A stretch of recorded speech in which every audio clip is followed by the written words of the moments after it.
आवाज सुना दे रहे, इधर इधर सुना दिया और इधर भी सुना दिया।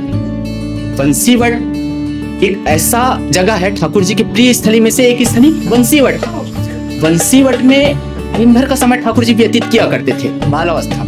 आज मेरे अंगना में आओ नंद लाल, चले आओ गोपाल, दर्शन की प्यासी गुजरिया श्याम। हमारी अपनी खुद की भावनाएं उन गोपियों की तरह है जिनके लिए ठाकुर जी बांसुरी बजाए थे।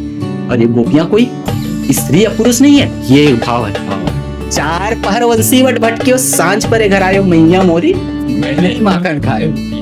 चार पहर बंसी बत भटक्यो, सांझ परे घर आयो, मैया मोरी मैं नहीं माखन खायो। आइए हम चलते हैं वही बंसी बट के स्थान पर जहां श्री ठाकुर जी ने अनेक लीलाएं की है। कहते हैं कि वृंदावन सो वन नहीं, नंद गाँव सो गाँव, बंसी वट सो वट नहीं, कृष्ण नाम सो नाम।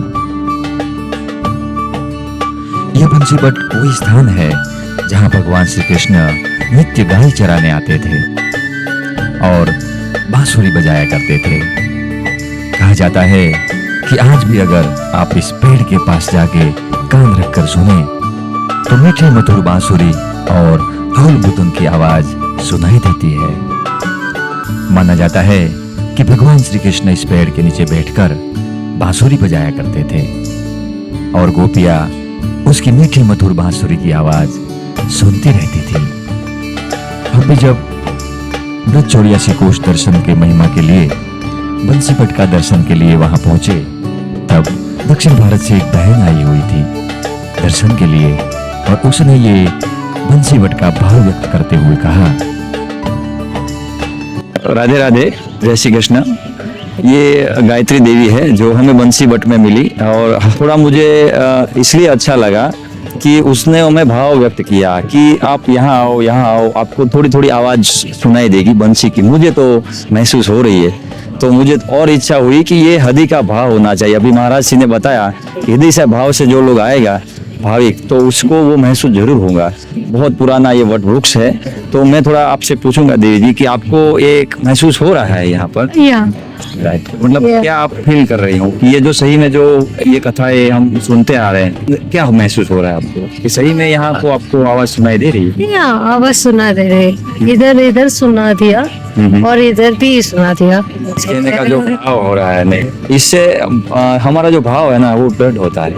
जो हमारी जो अभी की भावना है, श्रद्धा है, आस्था है, आप जो समझो, ये तो महानता है हमारी। क्योंकि लोग जो आते हैं अगर कोई शंका से आएगा, कोई समाधान करने के लिए, तो उसे कुछ नहीं मिलेगा। बस ये मेरा कहने का थोड़ा भाव था, आपसे मुझे मिल गया तो मुझे वो तसल्ली हो गई। बस आपको चरणों में प्रणाम।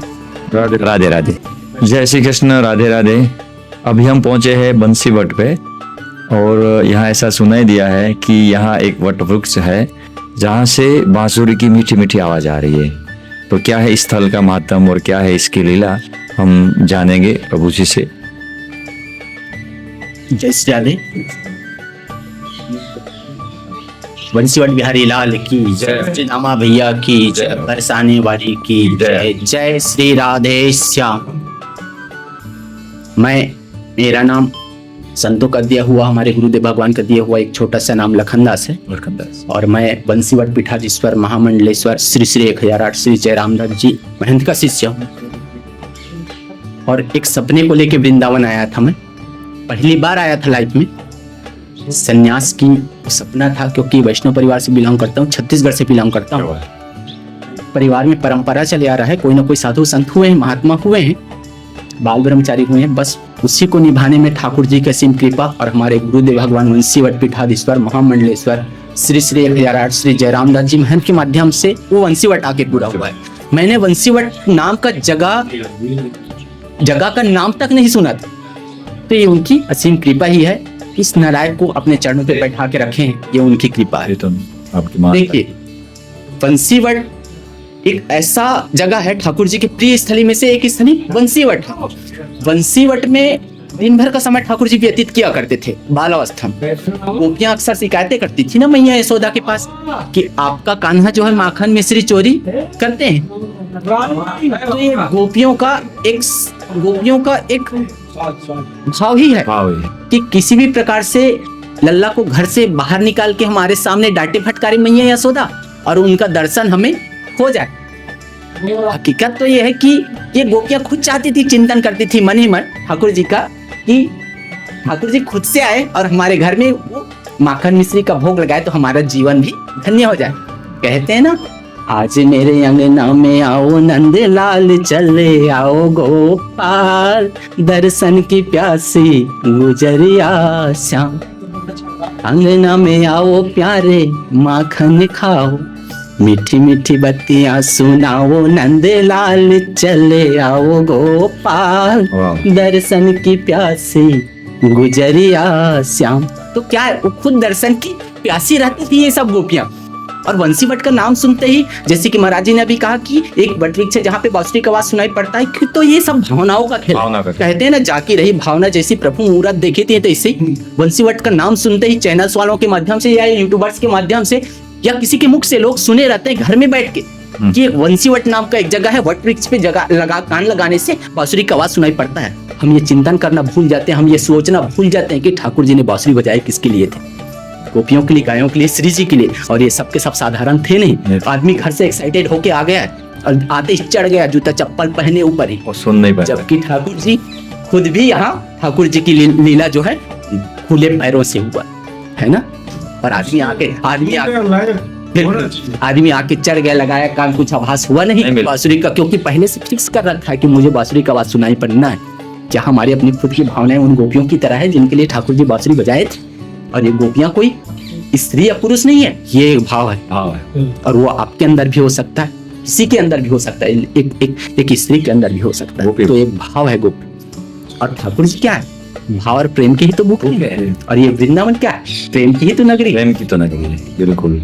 और ये गोपियां कोई साधारण गोपियां थी नहीं जिनके लिए ठाकुर जी ने बांसुरी बजाया, सब ऋषि थे, ऐसा बोल रहे है ना। ये सारे के सारे गोपियां उच्च कोटि के महान तपस्वी सिद्ध संत थे त्रेता युग में। जब प्रभु श्री रामचंद्र जी के सौंदर्य मुख को देखे थे, मंत्र मुग्ध हुए थे, संग प्राप्ति की इच्छाएं लिए हुए थे। लेकिन मर्यादा पुरुषोत्तम से रामचंद्र जी का अवतरण उस समय मर्यादा स्थापित के लिए हुआ था। क्या ये मर्यादित पुरुष को शोभा देता है? किसी भी पुरुष का हाथ पकड़ लिया, गले लगी, नहीं, तो बिल्कुल। संग प्राप्ति की इच्छाएं तो यही सब है ना। यही सब लेकिन उस समय उनकी इच्छाओं को पूर्ति करना संभव था नहीं। था नहीं। जब जब भगवान का अवतरण होता है, कहीं ना कहीं भक्तों की इच्छाओं की पूर्ति के लिए होता है। हम सब सोचते हैं ना कि दैत्यों के विनाश के लिए होता है, रावण वध के लिए, कंस वध, शिशुपाल, इनके वध के लिए, दैत्यों के विनाश के लिए होता है। तो ऐसा है नहीं। वो ऐसे में फिर उनको समदर्शी कैसे कहा जा सकता है? वो तो समदर्शी है ना। बिल्कुल।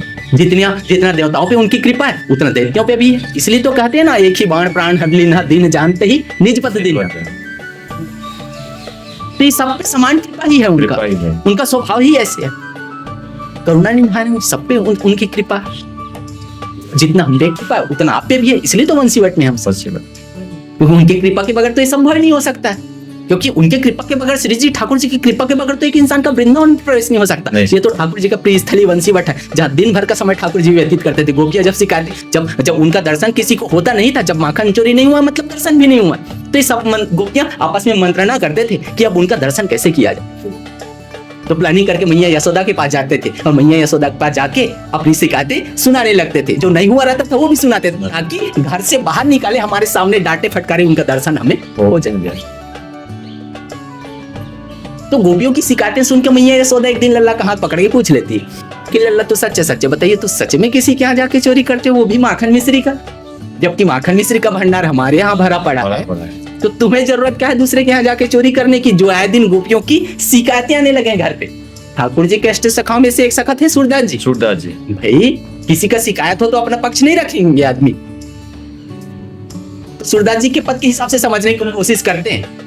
ठाकुर जी कहते हैं, मैया भोर भयो गैयन के पीछे मधुबन मोहे पठायो, 4 पहर वंशीवट भटकियो, सांझ परे घर आयो, मैया मोरी मैंने माखन खायो। यही है बंसी। मैया दिन भर में 4 पहर का समय होता है, वो 4 पहर का समय हम वंशीवट में व्यतीत करते हैं, अपने बाल सखाओं के साथ, ग्वाल बालों के साथ, गाय बछड़ों के साथ। अब शाम को आदमी थके हारे आएगा, मैया कहीं ना कहीं भोजन प्रसादी पाके विश्राम करेगा, रात को किसी के यहाँ जाके चोरी करेगा नहीं। और वो भी माखन मिश्री का 9-9 लाख गाय हमारे यहाँ है, माखन मिश्री का भंडार हमारे यहाँ भरा पड़ा है। हमने कमी किस बात की कि हम दूसरे के यहाँ जाके मैं क्यों चोरी करूँ? सबरे गोपियां झूठ बोलती, मैया नंबर 1 की झूठी है। और आप भोली भाली जो उनके बातों पे आ जाते हो। मैया हंस के बोलती, सही बात है बेटा, हरिश्चंद्र का जन्म तो मेरे घर में हुआ है। तू ही एक सत्यवादी, बाकी सबरे गोपियां झूठे, सारे ब्रजवासी झूठे। तो ठाकुर जी का कहने का तात्पर्य ये है कि दिन भर में 4 पहर का समय होता है, वो 4 पहर का समय हम पंचीवट से व्यतीत करते हैं। और दूसरी तरफ से भगवान की बातें जो है मिथ्या हो ही नहीं सकता। दूसरी भावार्थ निकलता है कि ठाकुर जी स्वयं ये बात पुष्टि करते हैं कि मैया मोरी मैंने ही माखन खाए। मतलब 2 बात हो गई इसमें, है ना, 2 चीजें हैं। 2 चीजें हैं। जैसे कि भांडीवन में कहा जाता है कि ये कथावाचक कहते हैं, मैं उनके लिए जरूर बोलना चाहूंगा आप लोगों के माध्यम से मैसेज के रूप में, कि कथावाचक अक्सर कहते हैं ना कि ठाकुर राधा नाम का कोई कैरेक्टर नहीं है, कोई कैरेक्टर नहीं है, बिल्कुल है ना, या विवाह नहीं हुआ है, नहीं हुआ है, गलत है वो। तो भाई जब परीक्षित जी को जब श्राप लगा हुआ था, 7 दिन में परीक्षित जी को मृत्यु प्राप्त हो जाना था तक्षक नाग के काटने से। आप लोगों ने कहीं ना कहीं सुना है, मैंने भी कहीं ना कहीं किसी संत के माध्यम से सुना है, नहीं तो एक साल में किसी इंसान को इतना अनुभव हो ही नहीं सकता, नहीं। है ना। तो किसी न किसी संतों के माध्यम से सुना हूँ, वही आपसे साझा कर, वही हो सकता है कुछ गलती हो जाए, कुछ त्रुटि हो सकता है। तो परीक्षित जी को श्राप लगा हुआ था, 7 दिन में उनको मृत्यु प्राप्त हो जाना था तक्षक नाग के काटने से। अब सुखदेव जी उनको भगवत कथा की बात करते हैं, हाँ, रसापान करा रहे थे उनको। सुखदेव जी महाराज ऐसे परम भक्त थे कि एक राधा नाम के उच्चारण से उनको 6 महीने का समाधि लग जाता था। अब 6 महीने के समाधि में सुखदेव जी महाराज चले जाते, तो फिर परीक्षित जी का ये जीवन जो है वो सफल कैसे होता, उनको मोक्ष की प्राप्ति कैसे होता, या भगवत कथा श्रवण कैसे कर पाते। यही वजह है कि भगवत कथा में श्री राधा जी नाम का कहीं पे उच्चारण नहीं है। श्री जी नाम से, किशोरी नाम से, श्यामजू नाम से कई एक जगह पे वहां पे उनका उच्चारण किया गया है, पर्याय दिया गया है, बिल्कुल। और ये बात समझने वाले समझ सकते हैं। और लोग कहते हैं ना कि शादी नहीं हुआ, विवाह नहीं हुआ, तो ठाकुर जी का अवतरण ही भक्तों की इच्छाओं की पूर्ति के लिए हुआ। तो वहां पे भी देवताओं की इच्छा की पूर्ति के लिए ठाकुर जी ने दिव्य और भव्य शादी किए, विवाह किए, देवताओं ने कराए। गुप्त विवाह था, भांडीरवन में बालक रूप में किए। वो भांडीरवन उनका प्रत्यक्ष प्रमाण है। और दूसरी तरफ से लोग कहते हैं, कोई कहते हैं कि हाँ श्री जी का विवाह नहीं हुआ है, कोई प्रमाण नहीं, ऐसा बोलते, ऐसे बोलते हैं। तो भाई श्री जी और ठाकुर जी में कोई भेद नहीं है, इस बात को मैं स्पष्ट कर सकता हूँ। श्री जी और ठाकुर जी में कोई कथा के माध्यम से कर सकता हूँ, किसी न किसी के माध्यम से मैं सुना, वही आपसे साझा कर रहा हूँ। बिल्कुल, श्री जी और ठाकुर जी में कोई भेद नहीं है, कोई अंतर नहीं है। तो एक व्यक्ति अपने आप से कैसे विवाह कर सकता है, वो चीज मुझे बताइए। ये दोनों बातें भी सत्य है, दोनों सत्य है। और देवताओं की इच्छा की पूर्ति के लिए वो साक्षात प्रमाण है कि भांडीरवन में बाल रूप में विवाह लीला की है उसने, ये है ठाकुर जी, बिल्कुल एकदम सत्य है ना। तो ये ठाकुर जी के प्रिय स्थली में से एक स्थली बंसीवट है।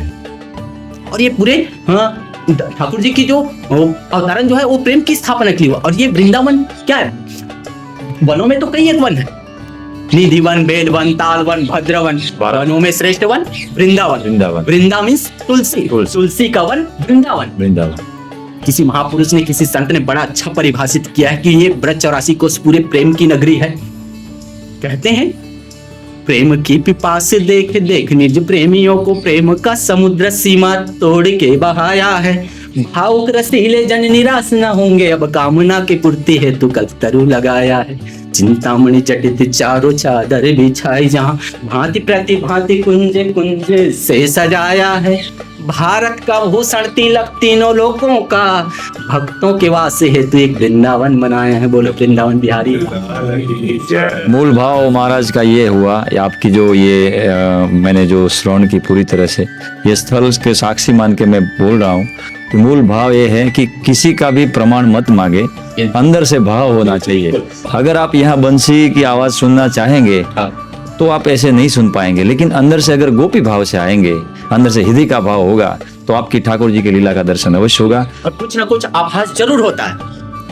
महाराष्ट्र में यूज किए गए जो इंस्ट्रूमेंट है, हमने पहले ही बताया, ढोलक, नगाड़े, मृदंग, डमरू, करताल, झांझ, मजीरा, घुंघरू, इनके अलावा वाइब्रेशन जैसा फील हो सकता है, कुछ लोगों को हार्टबीट जैसा भी महसूस होता है। कहने का तात्पर्य ये है कि एक पॉजिटिव ऊर्जा, एक एनर्जी है जो लोगों को महसूस होता है। अब नेगेटिव सोचना है तो अच्छा से सोचे, अगर कुछ भी, क्योंकि साइंस तो ये भी कहता है ना कि हर सजीव में एक पॉजिटिव ऊर्जा रहता है। बुद्धिमान लोग तो यही लगाएंगे ना, यही कर सकते हैं। साइंस यही कहता है कि हर सजीव में एक पॉजिटिव ऊर्जा रहता है। तो ये वट वृक्ष क्या है, एक सजीव ही है। तो आध्यात्मिक दृष्टि से देखें तो कुछ भी आभास नहीं हुआ। बिल्कुल। अब सोच रहे नेगेटिव तो अच्छा सा सोचे, कुछ भी आभास नहीं हुआ तो क्या हम हिंदुओं के लिए, हम सनातनियों के लिए, हम सबके लिए क्या ये बातें मायने नहीं रखता कि जिस वटवृक्ष पे बैठ के ठाकुर जी आज से 5,500 साल पहले बालावस्था में बांसुरी बजाया करते थे, इतने टाइम बाद भी इस कलिकाल में साक्षात उस वटवृक्ष के दर्शन हो पाना, क्या ये अपने आप में अद्भुत नहीं है? अद्भुत है, बिल्कुल अद्भुत है, बहुत बहुत। क्योंकि श्री जी और ठाकुर जी की कृपा के बगैर तो एक इंसान का वृंदावन प्रवेश नहीं हो सकता। ये तो ठाकुर जी का प्रिय स्थल वंशीवट, जहाँ दिन भर का समय ठाकुर जी व्यतीत करते थे, जहाँ पहली बार ठाकुर जी ने बांसुरी धारण किया था। कहते हैं ना, वंशीवट तट निकट यमुना श्याम ने मुरली धरी, वंशी की धुन सुन लोक मोहि श्री कृष्ण राजत मधुपुरी बोलते हैं। कहने का तात्पर्य यह है कि ठाकुर जी ने माता सरस्वती का आह्वान करके पहली बार जब बांसुरी का तान छेड़ा था वंशीवट से, वो तीनों लोगों को मोहित कर देने वाली थी वो जगह भी। वही वंशी है। अघसुरवत ब्रह्मसुरवत दामन अल्पान मनभोज महारासे सारी लीलाएं वंशीवट की। बहुत ही अच्छा उनकी भाव, बड़ा अद्भुत है और अनंत है। बहुत ही अच्छा भाव व्यक्त किया आपने। आपका महाराज जी, हम कैसे वो वर्णन करें, वो कह नहीं सकते। लोग बांसुरी चढ़ाते हैं, उनकी एक भाव भाव है, है। लोगों का चढ़ाया हुआ बांसुरी ही लोगों को वितरण किया जाता है। वो आपको भी अभी प्रसादी में मिलेगा जरूर। बहुत बहुत बहुत ही सुंदर भाव व्यक्त किया और बहुत ही आनंद आया और इस वाइब्रेशन को महसूस भी किया। बंसीवट की ये लीला करीबन 5500 साल पुरानी है, लेकिन फिर भी आज अगर आप वहां जाके भाव से, सच्चे मन से अगर आप महसूस करें तो सचमुच ये आवाजें आपको अभी भी सुनाई देती है और इस आवाज को स्वयं हमने भी महसूस किया। सूरदास जी ने तो ये दिव्य स्थान के लिए एक पद भी लिखा है, कहाँ सुख ब्रज को सो संसार, कहाँ सुखद वंशीवट यमुना, यह मन सदा विचार। जिसका अर्थ है वंशीवट वृंदावन यमुना जी के किनारे को छोड़कर दुनिया में कहीं भी कोई सुख नहीं है। ऐसा माना जाता है कि आज भी श्री कृष्ण अपनी बांसुरी बजा रहे हैं और कई लोग दावा करते हैं कि वे इसे आज भी सुन सकते हैं। तो ऐसा है ये बंसीवट का भाव और महिमा। आप यहाँ पर एक बार अवश्य दर्शन के लिए पधारे और खुद भी महसूस कीजिए। ये था हमारा आज का बंसीवट का एपिसोड। आपको ये कैसा लगा, हमें इसको आप जरूर बताइएगा और अच्छा लगे तो उसको शेयर और सब्सक्राइब जरूर कीजिएगा, जिससे कि हमारा उत्साह और बढ़े। इस वीडियो की आगे की श्रृंखला में हम आपको लेके चलेंगे नंदगांव 13 कदम। दाम सीधाम बोसुदाम मकना, आज से सब सबने जंगल में आ जाओ। जंगल में हम लोग खेल शुरू करेंगे, सत्संग भी करेंगे, दोपहर में एक साथ वन भोजन भी करेंगे। लाई दे देते हैं जो कि नंदगांव में पड़ता है। बहुत ही अद्भुत वीडियो है ये, आप एक बार जरूर देखिएगा कि टेर यानी कि आवाज लगाना, भगवान श्री कृष्ण जब गाय चराने जाते थे तब गायों को कैसे आवाज देकर पुकारते थे। ये अनुभव को आप महसूस कीजिए और बने रहिए इस वीडियो की श्रृंखला के साथ। तब तक हमें आज्ञा दीजिए। मिलते हैं हम अगले वीडियो में 13 कदम पर नंदगांव।